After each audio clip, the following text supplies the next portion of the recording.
There's a myth going round town that when you get older you just sit down and start rocking.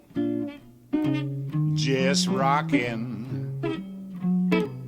In a way that's true, if you know what I mean. Just take a look at the senior scene. Well, it's rocking. All right, so we'll roll here and see if we can make it through by 8 o'clock. We're going to talk just for a moment about memory and cognition, because when you're talking about brain health, I think everybody has questions about Alzheimer's disease and cognitive changes as we get older. So we know that Alzheimer's disease is a progressive neurodegenerative syndrome. So in a brain with Alzheimer's, we have fewer nerve cells, and so that means fewer synapses between those nerves and fewer neurotransmitters in those synapses. And we also see these abnormal clusters of amyloid proteins. We talked about these with these beta amyloid proteins called plaques, and they build up between the cells in our brains. And we see twisted strands of another protein that are called tangles. And we know in Alzheimer's disease, we know currently it affects more than 5 million people in our country. And they suggest that by 2050, that will be over 16 million of us. Right now, it's the 6th leading cause of death. So I mentioned that these amyloids are abnormal proteins in our brain. And we know that bacteria in our gut also have or make these amyloid proteins. And so one challenge we see as we get older is that our body can mistake brain amyloids for gut amyloids and can create this or activate this immune response in our bodies, whether it's in our gut or in our brains. So that's another argument for making sure that we're eating right to improve the health of the bacteria in our guts. We know that the gut microbiome might enhance inflammatory responses to these amyloids, and that our diet and specific nutrients can affect the composition of the gut bacteria. So you may have heard about beneficial bacteria or pathogenic bacteria. We want to do all that we can to reinforce and support the growth of these healthy bacteria, these good bacteria. We also know that related to Alzheimer's and nutrition, that cardiovascular disease increases our risk of dementia, and you heard that last week, along with obesity and diabetes. And all of those we know are nutrition-related disorders, and we can really impact the progression of those diseases just by changing our nutrition. We know that these metals, lead, cadmium, arsenic, and aluminum can increase our risk. We know that getting too much or too little zinc and copper may increase our risk. But we know there are a lot of nutrients that may decrease our risk. Sort of recapping everything, we know that a healthy diet can reduce our risk of activating that ApoE4 gene. We know that a healthy diet can reduce our blood sugar, it can reduce our inflammatory responses, it can reduce our blood pressure, atherosclerosis, or narrowing of our blood vessels, so that we have better blood flow to our brains. We know that a healthy diet can provide us with the nutrients that are important to brain health and our body health. But then the question is, what's a healthy diet? And so I hear a lot from clients about special diets that they're interested in starting. So first of all, I'm not a fan of any fad diet. And I would say a fad diet is a diet that tells you that you need to be eating a lot of one certain thing, or you need to be eliminating entire food groups. Any diet that doesn't at least make some mention of exercise as well is kind of missing the boat, I think, because we know how critical exercise is to our brain and our bodies. So I have a list of questions that I give to my clients when they talk to me about special diets. And I ask them, does that diet consider your health and your lifestyle? Because if it doesn't, it's not something you're going to stick with. And is that diet based on sustainably changing your eating patterns? So is this something that you could imagine doing not just for the next month to lose some weight, but is this a way that you could eat for the rest of your life? If it's not, it's probably not the greatest diet for you. Is it realistic? So is it setting really realistic weight loss targets based on research? Does it have minimum daily intakes of at least 1,200 calories for women and 1,500 calories for men? And even those are too low for most people, but really no less than that. And is it including food from all of the food groups? Is it emphasizing plants and fiber? And is it recommending physical activity? So if you're thinking about wanting to start a new diet, you can ask yourself these questions to determine whether it's really a good diet to be on. So one diet I want to talk to you about is the MIND diet. So the MIND diet was formed from the Mediterranean diet and the DASH diet. And so researchers at Rush University started looking at the Mediterranean diet and the DASH diet because both of these diets meet all the criteria that I talked about for a healthy diet. There's a lot of research supporting both of these diets. If you were going to go out and choose a diet to go on, I would say either of these would be great diets for pretty much anybody.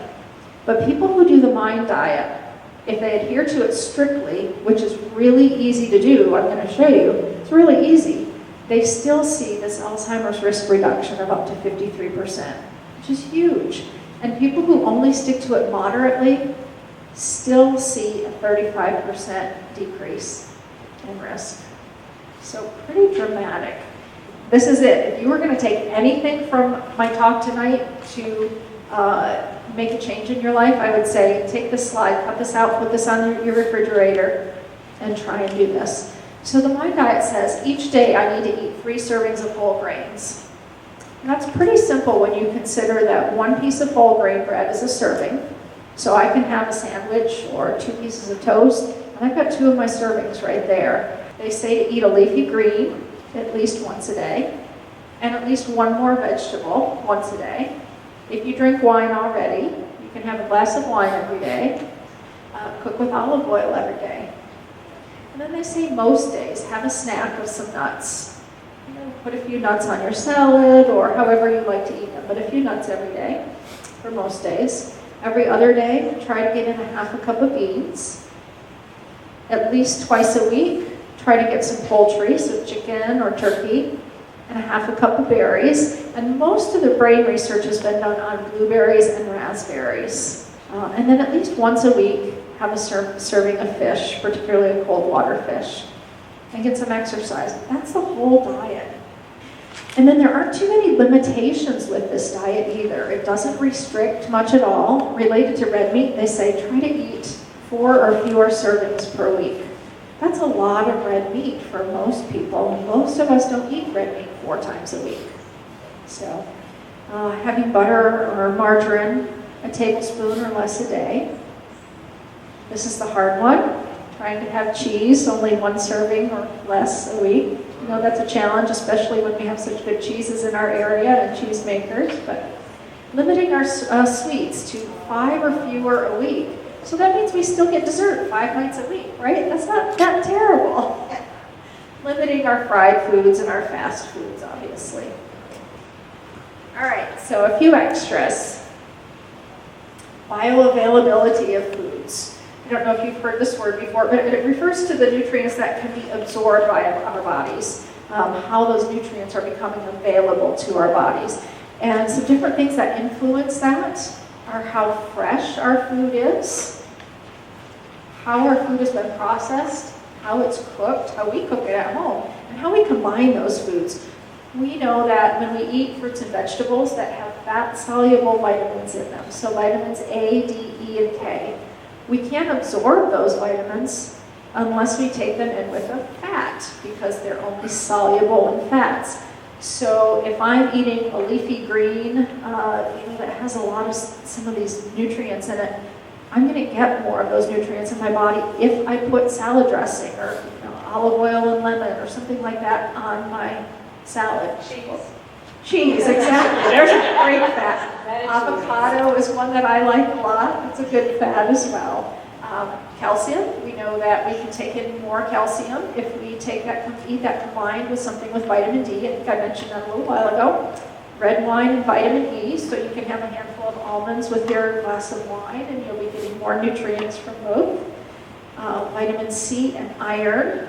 And we want to avoid calcium with iron. So this is one place where if we're trying to get a lot of calcium from our greens, we probably don't want to, have that, what do they call the salads that have the blue cheese and steak, because that steak, the iron in that is going to inhibit our ability to absorb the calcium from those greens. And then we know that tomatoes and broccoli have a synergistic effect. When we eat those together, we get more nutrients from both of them. So just kind of recapping, feeding the brain, what else can we do? Besides the mind diet, we can eat foods that have been fortified. So we know that there's a lot in our breads and our milks and cheeses and different things on the market now that have been fortified with calcium, vitamin D, B12. We can get orange juice now with calcium in it if we don't want dairy, things like that. So there are different ways we can get nutrients from our foods in that way. I always recommend keeping healthy finger foods on hand for snacks. Snacking is one of my biggest challenges. Adding flavor to your foods with herbs and spices and a little less salt can be beneficial. For people who are on medications that impact your appetite, talk to your doctor. We have so many medication options these days for most conditions that if you find that something upsets your stomach or you lose your appetite when you're taking that medication, we can try something different most of the time. Staying active, I keep saying that's very important. It improves our circulation, so we're getting more blood to our brain, but it also helps us make more of those feel-good neurotransmitters like dopamine and serotonin. And maintaining a healthy weight. Eating more plants, just going to keep saying it, eat more plants. Pre and probiotics. This is a place where I think supplementation is fine for people, but we can also eat these. So prebiotics are foods that feed the bacteria in our guts. So all those plant fibers that we don't digest very easily, the fibrous veggies, garlic, onions, oats, beans, those are all things that the bacteria like to eat. Probiotics are foods that actually contain beneficial bacteria. So all of our fermented foods do that. So our yogurt, our sauerkraut, kimchi, kombucha drinks, any pickled vegetables, all of those things contain these live, active bacterial cultures that are very good for our guts. Avoiding antibiotics when we can.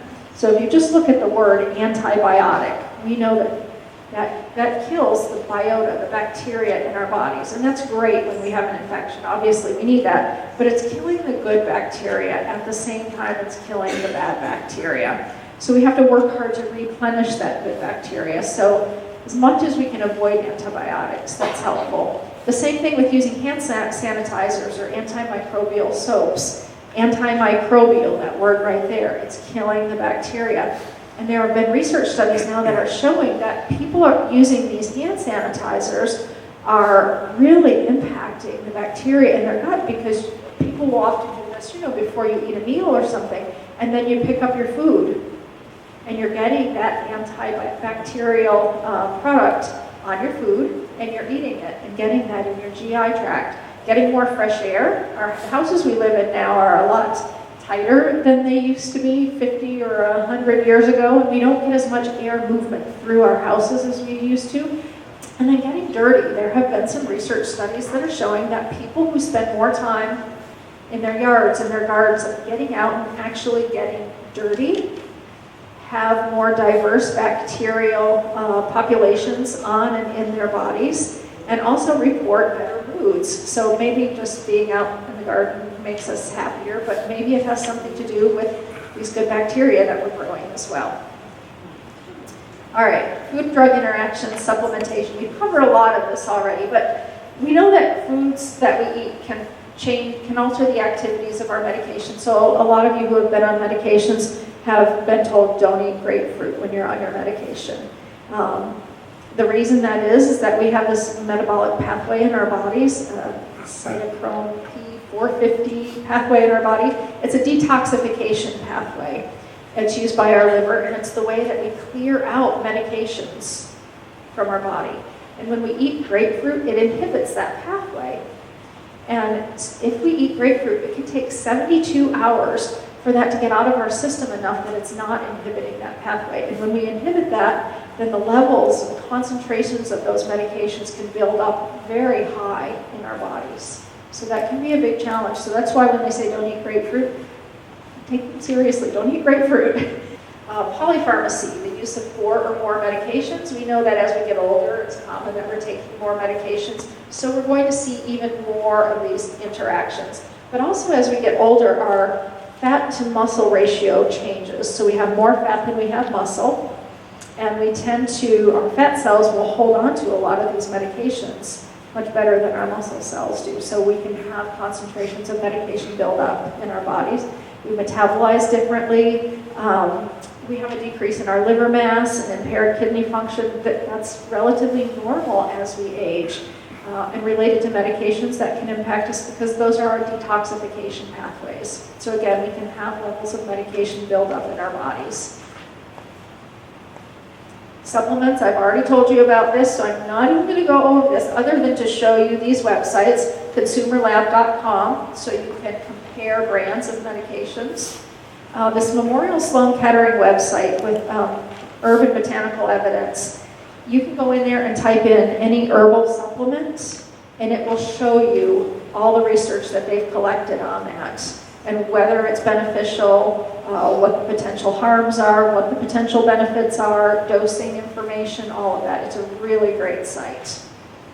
And then this last one, just some guidelines for using supplements wisely if you're going to use them.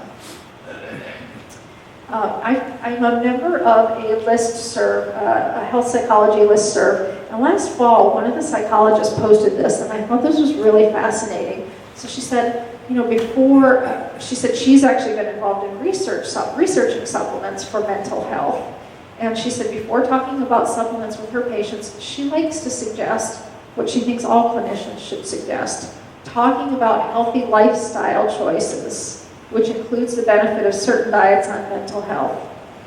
She says the research is clear that dietary patterns are associated with mental health.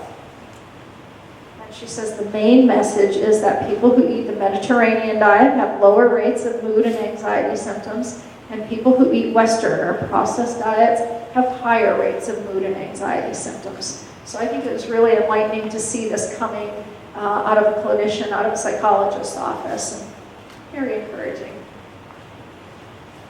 Can supplements improve normal brain function? Probably not. So there have been a lot of studies about that. They found significant differences for some things, no effects for other things, but we find that studying nutrients related to physical or mental health is really challenging. We find measures are poor, we find methods are poor. Think about how hard it is. You can't just take somebody and say, I don't want you to exercise because that could impact the outcome of the study. And I don't want you to eat anything. I only want you to take vitamin B12 supplements because that's the only thing I want to learn about. We can't do that. So it's really, really hard to study nutrition and really, really hard to study individual nutrients. So I think it's important to look for research, but also important to understand the challenges of research related to nutrition. And now we have something else to talk about for 5 minutes before we wrap up. Because I told Yvette we would talk a little bit about sleep tonight too.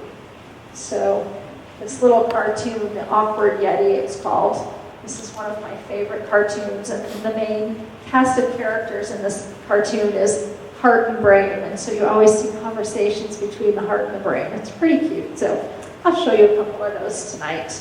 But here, Yeti is saying, why am I always so tired? And your brain is very logical. You need more sleep, your diet's poor, you're dehydrated. And Yeti says, if only there was something I could do about it. Well, go to bed earlier, eat healthier, go for a walk. But there isn't. It's just not the answer. We want a quick fix, right? We want a pill, but it's not that easy. So I'm not going to talk in detail about the physiology of sleep. I'm going to mention that we have several stages of sleep. We have non-REM or typically non-dreaming sleep. We dream a little bit, but those dreams are typically shorter and they're more conceptual, and they're often related to our current lives. And in these first 4 stages of sleep, stage 1 is the lightest. And by the time we get to stages 3 and 4, those are slow wave, our delta sleep. It's our much deeper sleep. It's harder to wake from those stages. And if we do wake during those stages, we typically feel really groggy for a while afterwards. Those stages of sleep are very important for consolidation of our memories. And we find that as we get older, we have less of those stage 3 and 4, less of that stage 3 and 4 sleep. But it's really important. If we miss a night of sleep, research has shown us that our bodies are going to, all the other stages are going to be much shorter, and our bodies are going to try to get a lot more stage 3 and 4 to make up for that. So we know that's really important to us. And then there's REM sleep. And this is where we have our more active dreams. They're longer, they're visual. They're not always related to our everyday events. We sometimes wonder, why in the world did I dream about this? This is crazy. Our brain waves are more like when we're awake during that time. But we don't have muscle tone in our bodies like we would if we were awake, and our breathing is more irregular. Our heart rate is usually higher during those stages. And so we have different theories about why we sleep. One is the inactivity theory. So when we're asleep at night, it's keeping us out of harm's way, right? Energy conservation theory. Sleep is reducing our energy expenditure and giving our bodies a chance to replenish from that perspective. There's the restorative theory that, again, sleep is allowing our body time to repair. The brain plasticity theory. So we need sleep for learning, for memory, for brain development. And then there's this lymphatic system theory. This is much newer and really fascinating. They're finding that sleep allows our cerebrospinal fluid to flush out toxins from our brain, including those amyloid proteins that we talked about. So those toxins are building up in our brains at night, and we go to sleep at night, and our brain has a system to flush all of these out. Again, it's called the lymphatic system. It's the glial system that works like the lymphatic system. That's where the name came from. We have these glial cells in our brain that control the system. It's cleaning our brain every night. And we find that Alzheimer's, Parkinson's disease, different neurodegenerative diseases and psychiatric disorders, we often see sleep disorders related to that. And sometimes the sleep disturbances come before anything else related to the disease. And so we don't really know which comes first. Are we starting to see changes in this lymphatic system that are impacting the proteins in our brain, and that's leading to the neurodegenerative disease? Or do we have a disease process already going on that's impacting that lymphatic system? We don't know that yet. But we just know that if this lymphatic system is impaired, then we start to see more of these amyloid proteins and tau proteins accumulating in the brain. So I think we'll see a lot more research there coming. Another theory about sleep is that it's for memory consolidation, I mentioned. So it's moving our memories from short-term to long-term storage. And I won't go into the detail on that, but that's the general idea. So consequences of sleep disturbance. This is what's more relevant to all of us, I think. And of course, we have Brain talking to Yeti again. There's no easy way to say this, but long-term lack of sleep can cause a variety of health problems, even brain damage. You woke me up to say this? I think my brain does that to me a lot at night. But consequences of sleep disturbance, they can be emotional, they can be cognitive or related to our thoughts, or they can be somatic, related to our bodies, reduced immunity, increased risk of different diseases. So there are a lot of consequences to sleep disturbance. Sleep is really important to us. So what can we do about that? One thing we can do is nap. 20-minute naps can improve our memory and our learning. They can make us more creative. They can help us to regulate emotions. But what we've learned is that any more than 20 minutes, we start to fall into those deeper stages of sleep, stage 2, 3, 4. And when we fall into those stages of sleep, I said it's harder for us to wake up and we feel groggy afterwards, and it can impact our sleep at night. So napping is great, but I actually set my alarm for 30 minutes. I figure, well, that gives me 10 minutes to kind of fall into sleep, and I get my 20-minute nap, and then I wake myself up. And I enjoy my naps. So.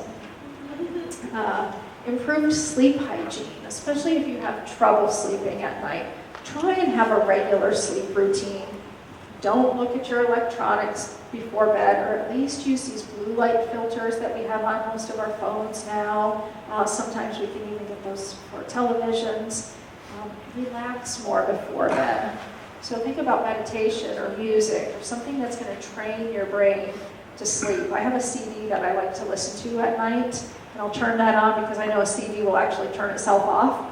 So, if you have a sleep timer on whatever music you like, but listening to the same thing every night, I found that when I travel or I'm in situations that are harder for me to sleep, if I take that with me, then it will help me get to sleep even during those times when it's harder to sleep.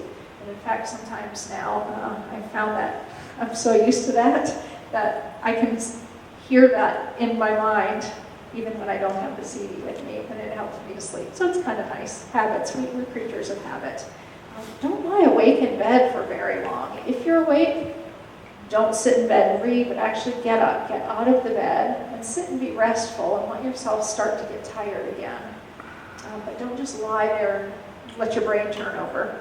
Get exercise, that helps with our sleep, but try not to exercise too close to bedtime, because then your body's too active and it can be harder to go to sleep.